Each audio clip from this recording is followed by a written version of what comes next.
What's up? What's up, YouTube? Hello and welcome to my channel. My name is Bridger Frederick, and I'm a T10 paraplegic complete who is beyond committed to sharing the step-by-step, long, arduous journey from going from wheelchair bound, unable to walk, can't feel anything, can't move a toe, to walking, running, jumping, running, and hiking, which is where I intend to be in a few short years. There's time will tell with when technological innovation coincides with all the hard work that I'm putting in, but that's the idea. It's then this channel is all about living a happy, healthy, and wealthy life post spinal cord injury. And today I have something that I've been thinking about a lot.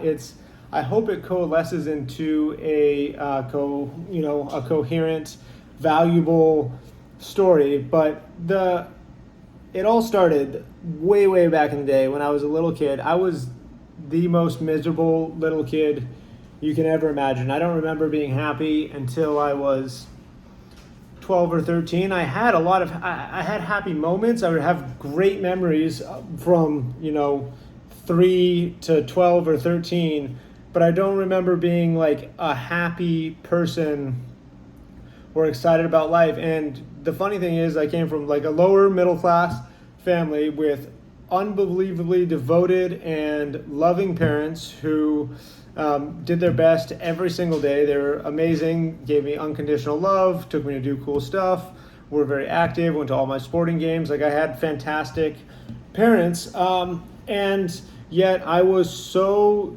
discontented, dissatisfied. Maybe not like, I actually remember being really happy up until about 5 or 6, so I lied. I remember being very happy until I started going to school. And ironically enough, I was really good at school. I always got rewarded, I got praised, I got good grades, I got put in accelerated classes. School should have been a really positive experience for me because I excelled at it, but I loathed it. And so the end result was I very quickly, by the age of like 7 or 8, I began loathing my parents. Not for making me go to school. I mean, that was part of it, but I started loathing them for living this mediocre life, a life that I considered mediocre. I didn't understand how much work and pain and suffering and sacrifice went into building a lower middle class life from nothing. I mean, my dad wasn't even hardly high school educated. He was taking care of, his mom and 2 sisters as much as he could. I mean, he had a very tough upbringing. My mom is the hardest worker I've ever met. She's constantly busy, always looking out for others, and she had a tough time growing up as well, and did not get the attention and the love in the way that she needed. And they both came up from relatively nothing, and I didn't appreciate or understand that. I could only see it from my myopic, little kid's perspective, and I could not understand why they weren't just doing whatever the hell they wanted and living a amazing life. And amazing to me was defined very differently then than it was now. I hated my parents because they wouldn't sell everything and move to the deep wilderness of Alaska and survive off the land. That was the only thing they could have done to soothe my just absolute hatred for society and for going to work every day, to have less than everything you ever wanted. Because in my mind, I was like, I would be the most happy living in the woods, surviving every day. I was obsessed with survival. I read survival books and hunting books and fishing books, anything to like wilderness survival skills, in tracking, like anything to do with the outdoors and surviving it. I loved watching like I Shouldn't Be Alive and Bear Grylls and anything to do with surviving in the wilderness. Les Stroud, I was obsessed with. Like, obsessed. And that's because it seemed so satisfying to me to wake up every day and have an agenda of, I'm going to go hunt and look for food. I'm going to build beautiful stuff out of natural materials, and I'm going to hang out with the people I love and family. I loathed and despised and hated my parents, my loving, beautiful, amazing parents. And if parents, if you watch this, I'm so sorry for what an awful child I was from 6 till whatever, 20s at some point at least. I was a late bloomer in realizing why the world was the way it is. Hey, girls, Cleo, no wrestling match yet. You can have a wrestling match in a minute. But I loathed and hated them because I couldn't understand why they would work so hard and suffer so much and do all this stuff to just live like this kind of shitty life. Like, it was just boring. I was like, why are you going to work for 8 hours a day? Why am I going to school?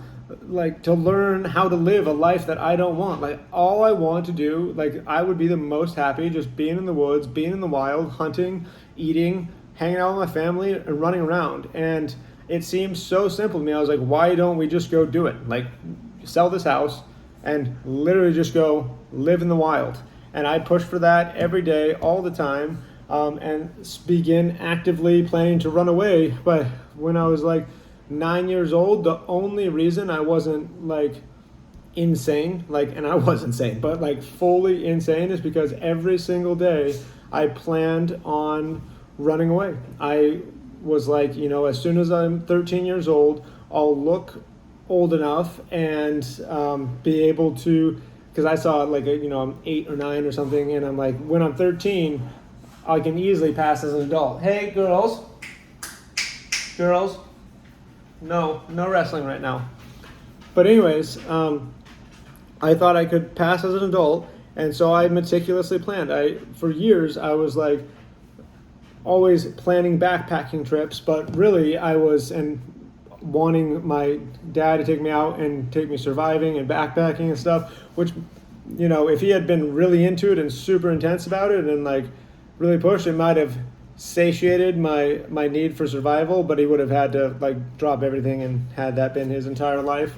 And he wasn't interested in that. He worked super hard, a labor job, and it just wasn't in the cards. But I planned all the time, and what I was going to do is I was going to take my little XR80 motorcycle, my Honda XR80, and I was going to put on this backpack. I was going to push it down the street in the middle of the night, and I was going to ride the ditch bank as far as I could. Like, I planned this all out, mapped it, ride this ditch bank canal all the way through the back roads up to the foothills of the Eagle, Idaho, basically, and take the foothills and ride the foothills all the way to a mountain that rests just to the east of Boise. It's called Bogus Basin, and I was basically going to ditch the motorcycle, hide it, bury it, and I was going to hike into the wilderness, into the mountainous wilderness, and I was going to follow the Rocky Mountains down all the way and live and survive. This was my plan, obviously this is a ridiculous idea, but as a 9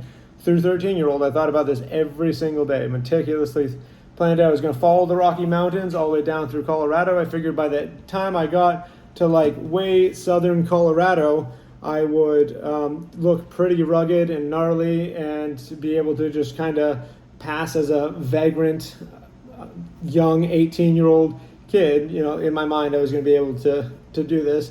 And then I would just hitchhike and blast my way down to Mexico in a couple days as fast as I could, sneak into Mexico, and then go, try to get around the world by foot and camping out. And my idea was I would just hide from society until I was, I'd just travel and sneak through countries for like 10, 12, 15 years or so, allow my parents to just, think I'm dead or whatever. And meanwhile, I was going to write a book interviewing people, and I was gonna forego my education and write this book and interview people by asking them like 5 super important questions about how to live a healthy and happy life.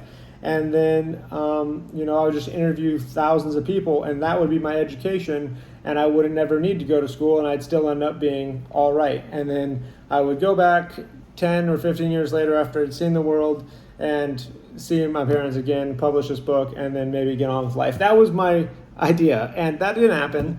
Luckily, I ended up just finding a group of friends and a outlet, albeit not a healthy one, but partying and socializing and stuff through middle school and high school. And I'd say I was probably about 12 years old when I realized that 13 wasn't going to be old enough.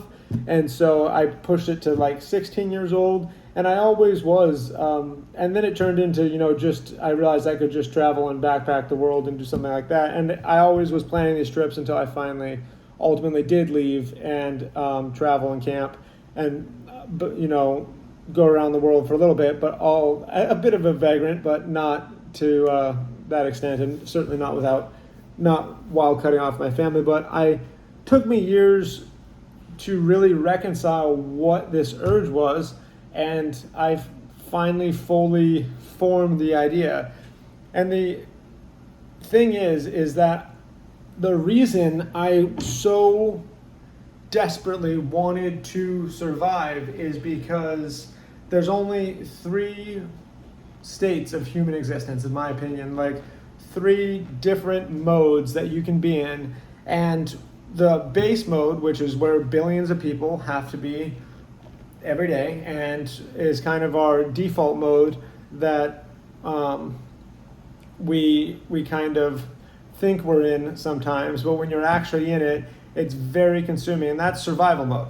Like if you're in survival mode, you are occupied. You have tasks and things, and you're not idle. You have things you have to do to that day to be even minutely comfortable or to literally live. Like, you got to go get water, you got to find food. And survival mode doesn't mean necessarily like out in the wilderness surviving. Survival mode can be like, if I don't go to work today, I can't feed my family. I literally, I can't pay my bills. Like, you are behind. Like, it ignites a survival mode, and tons of people are in that mode. And the ironic part is that actually is more natural and satisfying and easier than the second mode, where most of the people, I believe, in Western countries, and now most of the people in the world now are existing with, the rise of this giant middle class that, and it might not be the middle class as it was known in the 50s, 60s, 70s, and 80s, where it was the glorious middle class, but where people don't have to literally grind and worry and be scared to survive, where you're and I call it just existing. Survival, and then there's existing mode. And for me, for sure, existing mode is by far the most horrific, awful place to be. Like, put me alone out in the wilderness trying to light a fire before you put me in a comfortable apartment like this with no purpose, just slogging away at an hourly job or whatever kind of job for the sake of like paying my rent and paying my car bill, like, where there, even if I have like material goals and stuff, but like no real driving factor behind it all, where I'm just existing for the sake of existing, like, that is haunting to me. That's what I did as a child and watched my parents do, and watched nearly everyone, all my friends' parents, nearly everyone do, to where it was just a hamster wheel. And, maybe that hamster wheel gets like faster and a little bit easier to pedal or run on or whatever it is. Like, maybe it has more stuff around it, and maybe the hamster food is a little bit nicer food, but like, it was just so awful to me. And then what I realized, and I don't think I really comprehended it until months or maybe a year or so post-injury, and wasn't really able to act on it or harness it or graduate to it until very recently through the powers of ritualization, the powers of habit, and the increasing my discipline every single day. And that's the third level of existence, the most rare level of existence, and what I, in my humble opinion, believe we should all be trying to attain, and that's creation. And existing in a state of creativity, of literally creation. When you have a assigned deep purpose that resonates with your heart and your brain and your soul, and the only way to attain that purpose, that purpose is way out here, way up here. The only way to attain that purpose is incredible amounts of innovation, creation, hard work, teamwork, and like the need to build and push towards something, even if that ultimate goal is expressing how you feel inside through music or poetry or art, and having more people understand it and relate to and feel the same way as you, whether it's building a huge company to provide amazing service to people in exchange for money, whether but it's got to be something, in my opinion, again, this is just my opinion, this is what I found for me personally works. It has to be something that's service oriented. That's the end to really harness that creation. There's got to be a desire to serve another person, to really be existing in this mode. You can be very successful, wildly materialistically successful, and on paper look like you have an amazing life, and still be well inside of the just existing, doing for the sake of doing mode. I don't think creation mode is really turned on inside your soul to where you're like getting the deep, daily, hourly, second by second, constant benefits and bliss and joy and fun and just awesomeness of this level of living, until what you're doing and your goal is to serve your tribe. And you can define your tribe however you want, but when it's just to serve yourself, there's something lacking. And I don't know what it is, and it took me a long time to realize it, because I selfishly want to attain my goal as well. I do. I want to be rich. I want to have all sorts of cool stuff. I want to have the money and the finances to pay for crazy alternative therapies and try absolutely everything and new technologies so that I can walk and run and jump and swim and hike and do whatever again. I want to drive luxury cars. I want to have big houses. I want to ski and snowboard and surf all over the world. I want all that for me, but and I used to, when I was from the age 14 or 15, Cleo, come on, contain yourself. From the age 13, 14, 15 or something, when I originally decided that all I wanted in the world was to have a huge piece of property and provide for everyone I love and build this amazing ecosystem and area where people could be adventurous and creative and in the wild. When I originally thought of that idea, and for the 10 best years of my life before I got lost and the society skewed my perspective temporarily, for the 10 best years of my life, I wanted that for other people. I wanted it for me, and I deeply wanted to share what I knew was possible with the ones I loved, with anyone who wanted to be a part of it. And the day that it became more about me than about what I could provide for other people, and the happiness I could give, and the love and the connection I could create that would feed back to me. But when it became about what I could have versus what I could give that's when everything went downhill. That's when it gets cloudy. That's when you slip back into just existing and grinding towards this great goal or whatever it is. Like, it doesn't have to be some ultimate goal, but it doesn't matter. Like, it until, and I didn't, this isn't something that like I'm like innately knew. This is like years and years of suffering and trial and error and reading and research and watching other people who I emulate and want to be like, and just finally fully wrapping my head around the picture that life is much better served when you're serving. Like, it just tastes, feels, moves. It's just so much better. And it sounds like a little cliche or pretentious or preachy or whatever, but if you want to make the most selfish move of your entire life so that you can be happy every single second of every single day and attain all the material wealth and things that you want, whatever level of wealth that you desire, then just serve other people. It's like the most ironic thing.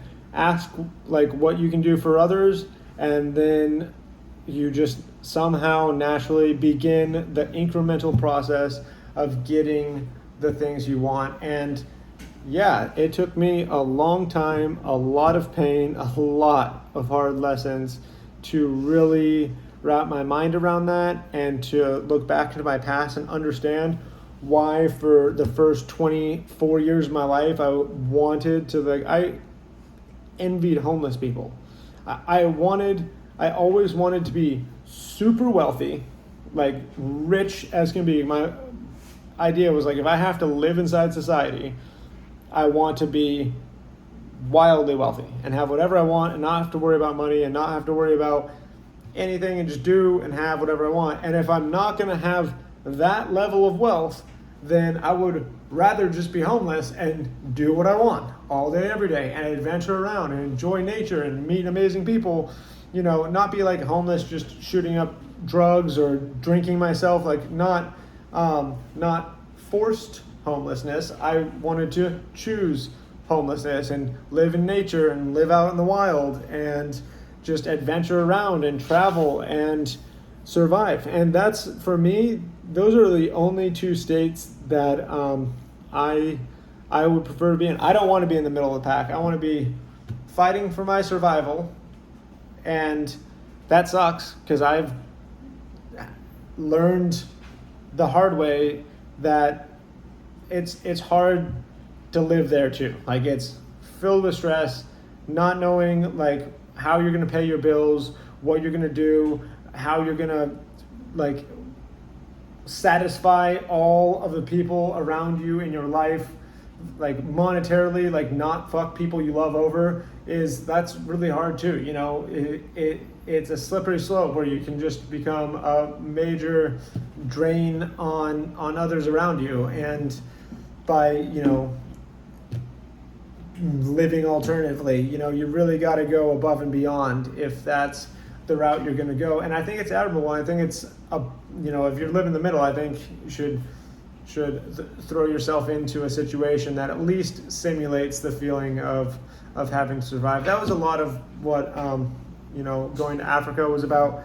for me. Is I wanted to do something incredibly hard and really, you know, feel the struggle. And that was, you know, I was biking 60 to 100 miles a day sometimes through the African desert with everything I needed to sleep on my bicycle with me. And I would just, every single night, I would just walk up to some random person's house in in rural Africa and knock on their door and ask if I could chill with them, if I could, you know, sleep on their property and get some water and get to know them. And of course, you know, people love that. Like, no one in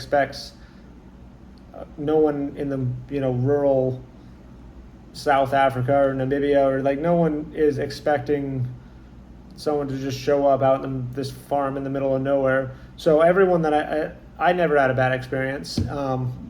Everyone I met was amazing there, you know, white and black. It was warm receptions all around. People were curious and interested in what you were doing, and it was fantastic. But it's still, it definitely simulated a survival situation for sure, and was a constant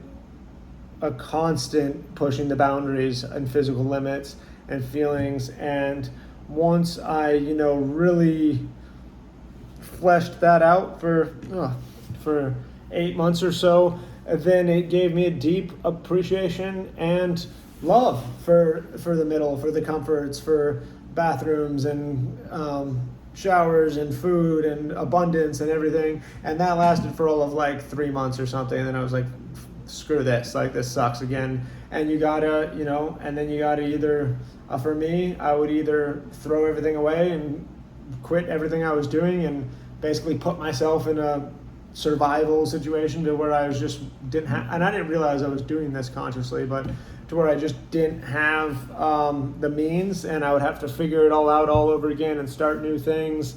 And now I realize I don't have to. I can inch towards my goal and grow and expand and have comfort and have joy and have abundance and ease of life and live, an average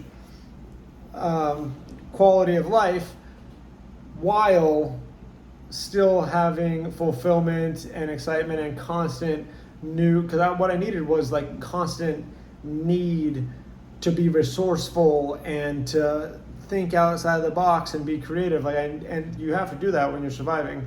And so I needed that. And now by defining a goal and understanding how my goal can serve others on the journey to get there, and devoting myself to do that to the absolute best of my ability and to my fullest potential, and to make myself, I think it's James Clear maybe wrote a book, Atomic Habits, and it talks about getting 1% better every day, just growing 1% every day. And, anything you do, just pushing that little extra, you don't have to go from 65% to 100% in one day. It's just little tiny bits every single day forever. 1% better, 1% better. I think he says, like, if you're 1% better every day, mathematically at the end of the year, you'd be 37 times